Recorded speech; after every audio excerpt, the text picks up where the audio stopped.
We are going to see how to install and use MongoDB on Windows. Then सबसे पहले मैं क्या करूंगा कि मैं क्रोम स्टार्ट कर रहा हूं और सिमिलर वे आप अपने किसी भी ऑपरेटिंग सिस्टम पे यूज कर सकते हैं। मैं यहाँ पे MongoDB लिख करके एंटर मारा। अब क्या हुआ कि ये MongoDB एटलस की साइट खोल के दे दी। और भी तरीके हैं, मैं ये चूज कर रहा हूँ, आप और भी कोई भी तरीका चूज कर सकते हैं। अब आइदर आप यहाँ पे स्टार्ट फ्री करेंगे, अपना अकाउंट क्रिएट करेंगे। मैं साइन अप विथ गूगल कर रहा हूँ, गूगल अकाउंट से डायरेक्टली हमें लॉग इन कर लेने देगा। मैंने अपना गूगल अकाउंट चूज किया।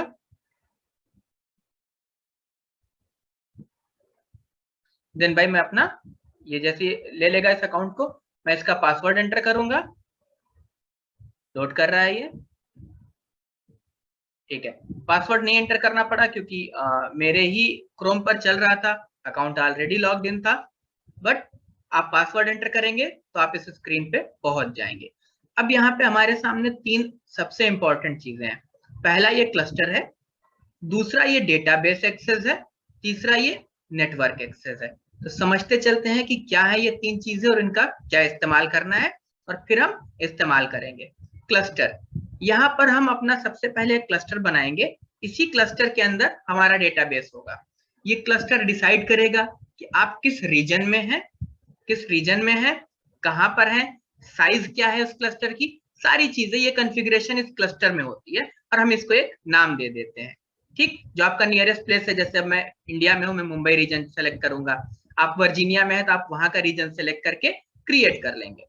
नेक्स्ट इंपॉर्टेंट चीज जो है वो है database access.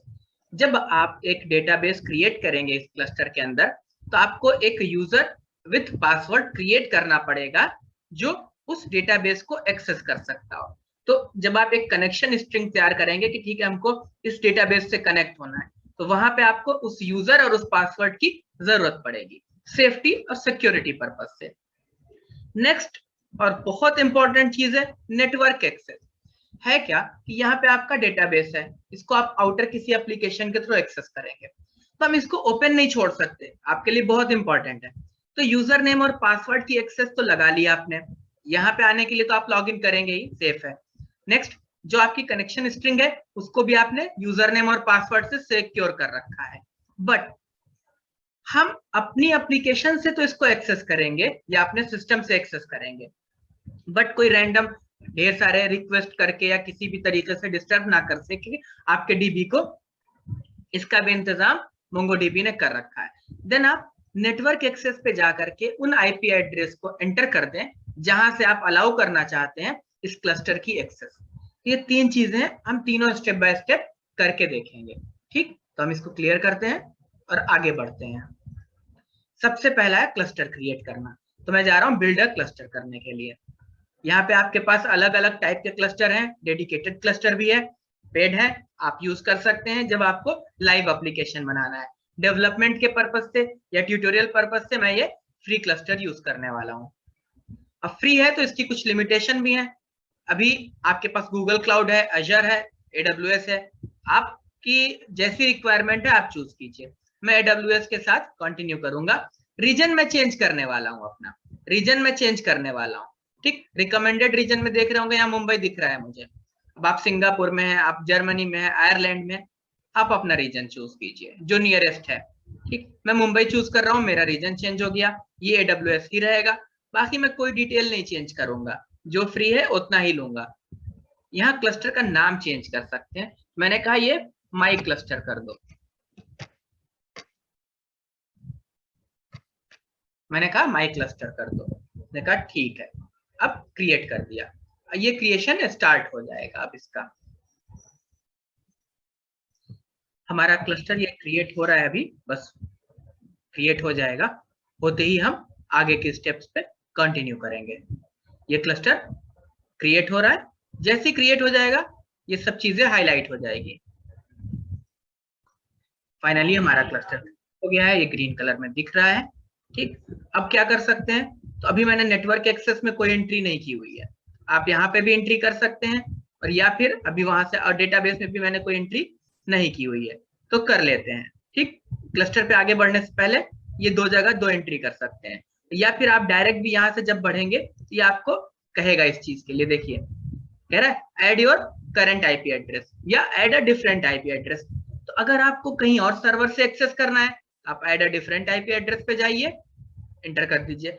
Allow access from anywhere, बहुत रिस्क है। अगर आपको लगता है कि बहुत से लोग काम कर रहे हैं या आप ओपन ही रखना चाहते हैं डेवलपमेंट पर्पज से, कर सकते हैं, बट इट्स नॉट सेफ। 10 लोग हैं तो आप 10 आईपी एड्रेस की एंट्री कीजिए, ठीक, बट डेवलपमेंट पर्पज से आप अलाउ कर सकते हैं। मुझे करंट आईपी एड्रेस को अलाउ करना है, मैंने कहा ठीक है add your current IP address, select कर लिया। डिस्क्रिप्शन में अगर लिखना चाहते हैं तो लिख दें, ठीक, कुछ भी, और ऐड कर दें, ये ऐड हो गया। अब आगे ये कह रहा है create database user, database access से जाके भी एंटर कर सकते हैं और यहां से भी कर सकते हैं। मैंने कहा ठीक है, मैंने कहा ठीक है माई यूजर, यहाँ पे मैंने पासवर्ड रखा ABCD1234, ठीक, कोई दिक्कत नहीं है, मैं ये डेटा बाद में इसको डिलीट कर दूंगा। ये आपका पासवर्ड और यूजर नेम आपके पास तक रहना चाहिए। क्रिएट डेटाबेस यूजर कर लिया, तो यानी कि इसने दोनों चीजें हमसे बनवा ली, जो डेटाबेस एक्सेस और नेटवर्क एक्सेस वाला काम हो गया है, ठीक। अब कह रहा है चूज अ कनेक्शन मेथड, हम जाएंगे तो इस स्क्रीन पे पहुंचेंगे। मैं इसको एक बार क्लोज कर रहा हूँ और वापस से मैं कनेक्ट पे क्लिक करने वाला हूँ, ठीक, और आप देखेंगे कि वापस ये एक वही स्क्रीन खोल के दिया है। यानी कि नेटवर्क एक्सेस और डेटाबेस में अगर एक यूजर मौजूद है और आपका आईपी व्हाइट लिस्ट है, एंटर्ड है, तो आपको ये स्क्रीन मिल जाएगी। अब आपके पास 3 तरीके हैं। पहला, कनेक्ट विथ मोंगो शेल, ठीक, आज हम ये करके देखेंगे। दूसरा, अपनी एप्लीकेशन से कनेक्ट करना या मोंगो कंपास से। मोंगो कंपास एक जीयूआई टूल है जो मोंगोडीबी आपको देता है, काफी हेल्पफुल है। कनेक्ट विथ योर एप्लीकेशन, यही करना है। लाइक हम आगे जा करके किसी नोड.जेएस की एप्लीकेशन बना करके उससे कनेक्ट करके देखेंगे। अभी हम कनेक्ट विथ मोंगो शेल करने वाले हैं। तो यहाँ पे हम गए, पहली बार आए हैं तो आई डू नॉट हैव, अभी हमारे पास शेल नहीं है। इसने कहा कहां पर, तो हमने कहा विंडोज पे। आप अपना ऑपरेटिंग सिस्टम चूज कर सकते हैं, बहुत कुछ है इसमें। मैंने कहा विंडोज है, ठीक, लेटेस्ट वर्जन यहाँ पड़ा हुआ है, कॉपी कर सकते हैं यूआरएल, मुझे डाउनलोड करना है, मैंने क्लिक किया, ये डाउनलोडिंग स्टार्ट हो गई शेल की, ठीक। डाउनलोडिंग स्टार्ट होने के बाद हम उसको एक्सट्रैक्ट करेंगे और स्टेप 2 को फॉलो करेंगे। क्या कह रहा है, add your Mongo shells download directory, उसके अंदर बिन पड़ा हुआ है /bin to your path variable. तो हमको पहले ये काम करना है, तो हम इसको कॉपी कर लेते हैं, चल के एक्सट्रैक्ट कर लेते हैं, एक्सट्रैक्ट हो जाएगा ये। एक्सट्रैक्ट होने के बाद हम इसको कॉपी करके कहीं रख लेंगे। मैं इसको ई ड्राइव में रख लेता हूँ, नोड.जेएस फोल्डर के अंदर, यहाँ रख लेता हूँ, और इसका नाम मैं रीनेम कर देता हूँ। आप नहीं भी कर सकते हैं, आप रीनेम कर भी सकते हैं। मैं सिर्फ मोंगोडीबी छोड़ूंगा ताकि नाम थोड़ा कन्वीनियंट हो जाए मेरे लिए, ठीक। इसके अंदर बिन, यहां तक का पाथ आपको एंटर करना है, तो हम इस पाथ को इन्वायरमेंट वेरिएबल में एंटर करेंगे। तो चलते हैं इन्वायरमेंट वेरिएबल के पास, माय कंप्यूटर की प्रॉपर्टीज में गए। इसके बाद हमें ये राइट साइड में एडवांस सिस्टम सेटिंग है, कहीं और भी लिखा हो सकता है, इन्वायरमेंट वेरिएबल, यहाँ पे पाथ है, न्यू करा और ये पेस्ट करा, ओके ओके ओके, डन। अब चलते हैं वापस, देखते हैं कि अगली स्टेप क्या है। अगली स्टेप पे इसने आपको एक कनेक्शन स्ट्रिंग बना के दे दिया जो आपके यूजर के नाम से है। तो अगर आपका यूजर कोई और है तो आप ये नाम चेंज कर सकते हैं, ठीक। मैंने इसको यहां से कॉपी कर लिया, ठीक। और अगर आप यहां से कॉपी ना करें, मान लीजिए दोबारा आएंगे तो क्या करेंगे, तो मैं कनेक्ट पर गया, कनेक्ट विथ मोंगो शेल करा, यहाँ पे मैंने कहा I have the Mongo shell installed, यहाँ गया, इसने कहा वर्जन सेलेक्ट करो, मैंने कहा वर्जन तो मुझे पता था 4.4। फिर भी अगर आपको जानना है कि ठीक है हमारा वर्जन क्या है, आप ये कॉपी कर सकते हैं, मोंगो अंडरस्कोर अंडरस्कोर वर्जन, यहाँ जाइए, CMD खोलिए, पेस्ट कीजिए इसको, एंटर। ये अब आपको बता देगा कि आपका वर्जन क्या है। बट यहाँ पे हमारे पास एक एरर आ गई है। एरर क्या है, the code execution can not proceed VC run time, okay. तो अब हमें क्या करना है, इस एरर को सॉल्व करना है, ठीक। तो चलते हैं, VC रन टाइम 140_1.dll, कोई दिक्कत नहीं है। चलिए यहाँ पे अक्सर ऐसा होता है कि DLL मिसिंग होती है, तो कुछ नहीं करना, यहाँ पे आप लिखिए जो सी आपको डाउनलोड करनी है, एंटर प्रेस किया, इसको किनारे कर दे रहा हूं, यहां गए, हमने कहा कि हमें डाउनलोड करनी है ये DLL। एडवर्टीजमेंट में मत फंसिएगा कभी भी, ये DLL रही, मैंने कहा ठीक है, डाउनलोड पे क्लिक किया, ये छोटी सी DLL होती है, फौरन डाउनलोड हो जाएगी।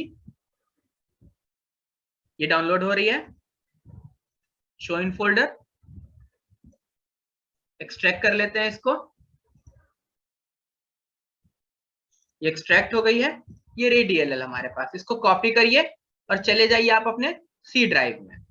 सी ड्राइव में विंडोज के अंदर System32 और सिर्फ यहाँ पे इसको पेस्ट कर दीजिए। परमिशन दे दिया, विंडोज का फोल्डर है, पेस्ट हो गया है। ये इतना सा काम करना था हमें इसके लिए। इसको ओके कर दीजिए, कमांड प्रॉम्प्ट वापस स्टार्ट कर लीजिए या डायरेक्ट यहीं पे कमांड चलाइए। ये आ गया mongo _ वर्जन 4.4.6। ठीक, चलते हैं अपना यहाँ पे वर्जन चेक कर लिया 4.4, लेटेस्ट वर्जन यही था, यानी कि हम सही है वर्जन हमारा। अब नेक्स्ट इसने दिया है आपको कनेक्शन स्ट्रिंग कनेक्ट करने के लिए। कॉपी कर लीजिए, कमांड प्रॉम्प्ट पे आइए, क्लियर कर दे रहा हूं इसको, पेस्ट कर दीजिए। क्या क्या है इसमें, बाकी तो कनेक्शन स्ट्रिंग है इसकी। ये जो है ये आपके डेटाबेस का नाम है। अगर किसी पर्टिकुलर डीबी से डायरेक्ट कनेक्ट करना है तो आप यहाँ पे उस डेटाबेस का नाम दे सकते हैं। ठीक, नहीं तो जैसा लिखा है छोड़ सकते हैं। यूजर नेम में माई यूजर लिख दिया है, एक चीज नहीं है इसमें, पासवर्ड नहीं है। तो जैसे ही आप यहाँ पे एंटर प्रेस करेंगे ये आपसे पासवर्ड पूछेगा, क्योंकि इसमें आपने पासवर्ड नहीं दिया। जब एप्लीकेशन से कनेक्ट करते हैं तो आप पासवर्ड भी देते हैं। तो मैंने अपना जो पासवर्ड वहां सेट किया था वो पासवर्ड यहाँ पे एंटर किया और उसके बाद इन्होंने हमें कनेक्ट कर दिया है। ठीक, अब हम यहाँ से एक्सेस कर सकते हैं। ठीक, एडमिन और लोकल दो डेटाबेस आपको बने हुए मिलते हैं। शो डीबीज कमांड है, शो करके हमने देख लिया है। Now it is working.